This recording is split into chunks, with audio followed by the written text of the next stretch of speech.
How do you make a coming-of-age film that perfectly portrays the nostalgic aspect of growing up while exploring mature themes such as love, true friendship, family, sexuality, abuse, and mental illness, and do that in a beautifully cinematic way? We should really ask Chbosky because he somehow did it. Spoilers ahead. Based on a novel of the same name, written by the director himself, The Perks of Being a Wallflower delves into the life of Charlie as he goes through high school. I'm usually not a fan of narrators. It's often a cheap trick to move the story forward, I think, without putting in the work of showing rather than telling. But once in a while, it's done properly, and this is one of those times. Because of the nature of the book, the movie uses the narrator to adapt many of the aspects of the book itself. It's written in first person, so it's basically Charlie recounting his experiences in a diary-like way, so the movie also has that diary feel. This also contributes to how nostalgic the film feels, that and the fact that it was shot in 35mm film stock and it's set in the 1990s.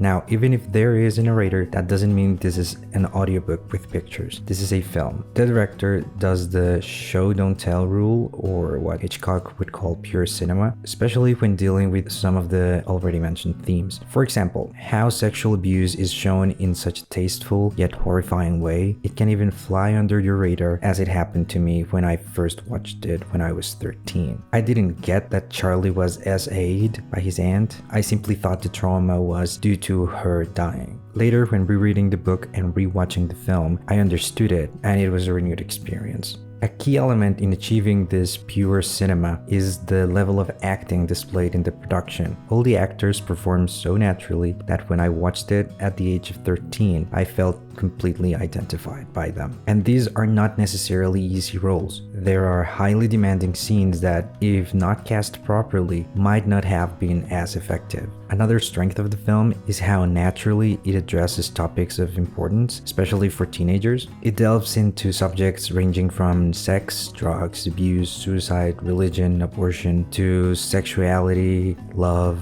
friendship, empathy, and mental health. Creating a film that encompasses all of these, handles them naturally, and works within a runtime of an hour and 45 minutes is truly admirable. The dialogue is exquisite as well. Often we watch movies starring teenagers and they don't sound like teenagers, but in this film they do. They have a very diverse group of friends, and that contributes to richer conversations. This movie was my very first realistic look into teenage things that I would later encounter, like parties, making out, the complexities of human relations, etc. The cinematography by Andrew Dunn is not extravagant, it's rather understated, but it works brilliantly for the film, and I believe it was the best approach to take. The Perks of Being a Wallflower is a film that I'll never get tired of watching. I've had the privilege of seeing it at different stages of my life, and each time I've experienced it in a different way. There are movies that one wishes they could be erased from our memory just to enjoy them again for the first time, and this is definitely one of those films.